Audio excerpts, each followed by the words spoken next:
అమ్మ గర్భంలో నవమాసాల పాటు సురక్షితంగా ఎదిగిన శిశువుకి కాన్పు తర్వాత మన లోకంలోకి వచ్చి రాగానే కొన్ని గండాలు ఎదురవుతూ ఉంటాయి. అలాంటి వాటిలో పుట్టు కామెర్ల గురించి ముందుగా చెప్పుకోవాలి. కామెర్లు సోకినప్పుడు పసిబిడ్డ సుకుమారమైన చర్మమంతా మెల్లగా పసుపు వర్ణంలోకి మారిపోతూ ఉంటుంది.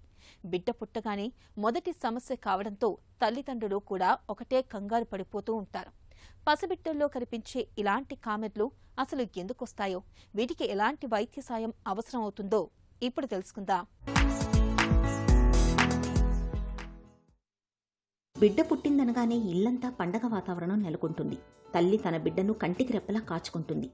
మిలమిల్లాడే చిన్నారి కళ్ళు, కుంకుమ అద్దినట్టుగా ఉండే వేళ్లు, గోళ్లు, గులాబీ పువ్వు కన్నా సుకుమారమైన ఒళ్ళు కొన్ని గంటల తర్వాత మెల్లమెల్లగా పసుపు వర్ణంలోకి మారుతుంటే చెప్పలేనంత ఆందోళన.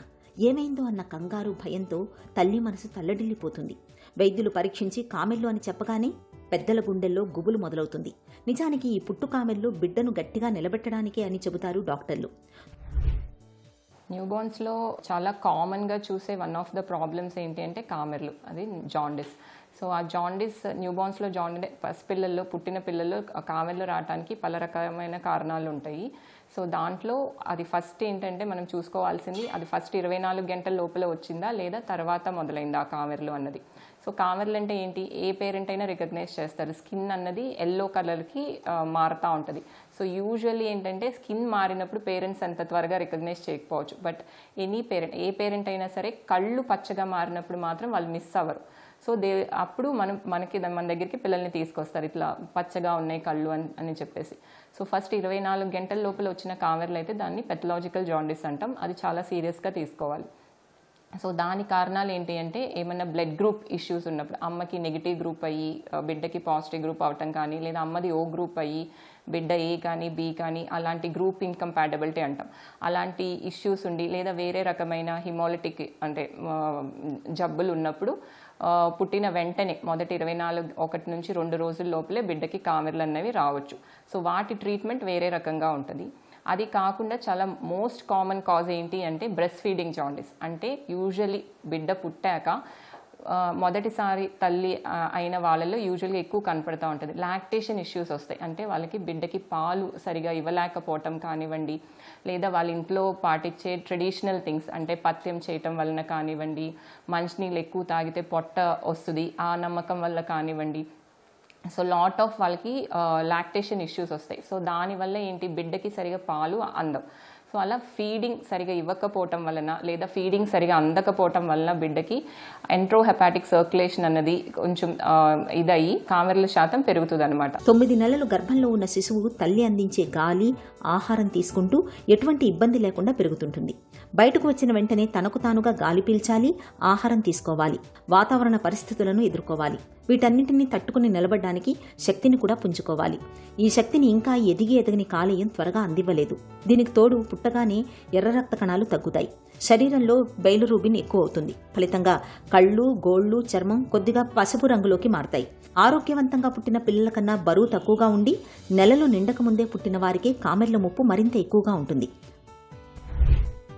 ఎప్పుడైతే కళ్ళు అన్నది పచ్చగా కనపడతాయో అప్పుడు పేరెంట్స్ మన దగ్గరికి బేబీస్ని తీసుకురావటం అనేది జరుగుతుంది అనమాట. మనం అడిగితే సో పుట్టిన వెయిట్ దగ్గర నుంచి ఆ వారం లోపల తగ్గాల్సిన బరువు కంటే ఎక్కువ తగ్గి ఉంటారు పిల్లలు. అండ్ మదర్ని మనం ఇంకొంచెం అడిగితే ఈ రకమైన లాక్టేషన్ ఇష్యూస్ అన్నీ మనకి తెలుస్తాయి. సో వాళ్ళల్లో మనం చేయాల్సింది ఏంటి అంటే, డెఫినెట్గా చూడటానికి కనుక కాళ్ళు వరకు కనుక పచ్చగా పసుపచ్చగా ఉంటే మాత్రం డెఫినెట్గా బ్లడ్ శాంపుల్ తీయాల్సిందే. తీసి కామెర్ల టెస్ట్ చేయాలి. ఆ కామెర్ల టెస్ట్ కట్ ఆఫ్స్ ఉంటాయి, నార్మోగ్రామ్స్ ఉంటాయి అనమాట. ఆ నార్మోగ్రామ్స్ ప్రకారం పలానా డేకి పలానా వెయిట్ ఉన్న బేబీకి ఎంత ఉండాలి బిలిరుబిన్ అన్నదాన్ని బట్టి మనం వాళ్ళకి ట్రీట్మెంట్ అవసరమా లేదా అనేది నిర్ధారిస్తాం. ఒకవేళ ట్రీట్మెంట్ అవసరం అయితే మనం మదర్ దగ్గరే ఉంచి ఫోటోథెరపీ అన్నది స్టార్ట్ చేస్తాం. సో దానికి కారణం ఏంటి, కారణం యూజువల్లీ ఫీడింగ్ ఇష్యూస్ నేను చెప్పినట్టు. సో వాళ్ళల్లో ఫీడ్ అన్నది మనం ప్రాపర్గా మెషర్డ్ ఫీడ్స్ అండ్ అమ్మకి లాక్టేషన్ ఇష్యూస్, లాక్టేషన్ కౌన్సిలర్తో కౌన్సిలింగ్ ఇప్పించి ఏమైనా నిప్పుల్ ఇష్యూస్ ఉంటే సార్ట్ అవుట్ చేసి సో ఫీడింగ్ అన్నది ప్రమోట్ చేస్తాం. సో దాంతో ఏంటంటే ఆ కారణాన్ని కూడా మనం ట్రీట్ చేసిన వాళ్ళం అవుతాం along with the jaundice. So అది మోస్ట్ కామన్ కాజ్ వచ్చేసి ఫిజియలాజికల్ జాండిస్. నేను చెప్పినట్టు ఇది బ్రెస్ట్ ఫీడింగ్ సరిపోవటం వల్ల వచ్చే జాండిస్ అన్నది ఉంటుంది అనమాట. పసికందుల్లో కామెర్లు సాధారణంగా 2వ రోజు నుంచి మొదలై 3 నుంచి 5 రోజుల వరకు ఎక్కువగా ఉండి 5వ రోజు నుంచి తగ్గుముఖం పడతాయి. సాధారణమైన కాన్పుల విషయంలో 8వ రోజు వరకు, ముందుగా పుట్టిన బిడ్డల విషయంలో 14 రోజుల వరకు కామెర్లు కనబడతాయి. కాలేయం పనితీరు మెరుగుపడి బైలిరూబిన్ స్థాయి 2MT రావడానికి 1 రోజులు పట్టవచ్చు. కామెర్లు 2 వారాల కంటే ఎక్కువగా ఉంటే తప్పకుండా డాక్టర్ల పర్యవేక్షణ అవసరం. శిశువు వయసు, బైలిరూబిన్ ఎంత మొత్తంలో ఉంది, కామెర్లకు కారణమేంటి అనే వాటిని బట్టి చికిత్స ఆధారపడి ఉంటుంది. మొదటిసారి తల్లి అయ్యే వాళ్ళకి మాత్రం ఇది ఫీడింగ్ అంటే ఇంట్లో పథ్యం చేయటం కానివ్వండి, ఇవన్నీ అంత మంచిది కాదు. అండ్ మంచినీళ్ళు బాగా తీసుకోవాలి, ఎందుకంటే breast milk is mostly water content. అంటే you have to drink minimum of 3 to 4 liters of water. And usually water తాగితే పొట్టు వస్తుంది లేదా పథ్యం చేపిస్తారు, ఎందుకంటే దానివల్ల బిడ్డకి మళ్ళీ కామెర్లు పెరుగుతాయి. సో ఇవన్నీ ఏంటంటే కరెక్ట్ కాదు. సో వాటి వల్ల ఫీడింగ్ ఎఫెక్ట్ అయ్యి ఇంకా కామెర్లు పెరిగే ఛాన్సే ఉంటుంది, కానీ కామెర్లు అయితే తగ్గవు. అండ్ ఇంకొంచెం రిమోట్ ఏరియాస్లో కామెర్లు వస్తే కొంచెం కాల్చటం ఇలాంటి ఇంకా జరుగుతున్నాయి. So but even that is not advised. And కామెర్లు వచ్చినప్పుడు ఇంకొకటి నేను చెప్పదలుచుకుంది ఏంటి అంటే, one of the another common reason can be thyroid. So ఆ బిడ్డలో థైరాయిడ్ చెక్ చేయడం అన్నది కూడా చూసుకోవాలి. అండ్ ఎప్పుడైతే మీరు కళ్ళు పచ్చగా చూస్తారో అప్పుడు బిడ్డ మోషన్ రంగుని కూడా చూడండి. మోషన్ రంగు పసుపచ్చ కాకుండా తెల్ల రంగులో కానీ లేదా స్లేట్ కలర్ మట్టి రంగులో కానీ ఉంటే మాత్రం వెంటనే మెడికల్ అటెన్షన్కి వెళ్ళాలి, ఎందుకంటే అది సీరియస్ కామెర్ల కింద మారుతుంది. అది పసిపిల్లల్లో కామెర్ల తీవ్రతను తగ్గించడానికి తల్లిపాలు తరచూ ఇస్తూ ఉండాలి. 12 మిల్లీగ్రాముల కన్నా బైలిరూబిన్ ఎక్కువగా ఉంటే ఆ పరిస్థితిని చక్కదిద్దడానికి కాంతిని ఉపయోగించాల్సి ఉంటుంది. ఇందుకు బ్లూ లైట్స్తో ఫోటోథెరపీ చికిత్స ఇవ్వాల్సి రావచ్చు. 3 నుంచి 5 రోజులు ఈ థెరపీ ద్వారా బైలిరూబిన్ను సాధారణ స్థాయికి తీసుకొస్తారు. కామెర్లు 2 వారాలకు మించి కొనసాగినప్పుడు రక్తాన్ని మార్పిడి చేయాల్సి రావచ్చు. ప్రత్యేక మందుల వాడకం వల్ల కాలేయం పనితీరును మెరుగుపరిచి పసుపు వర్ణం తగ్గేలా చేస్తారు.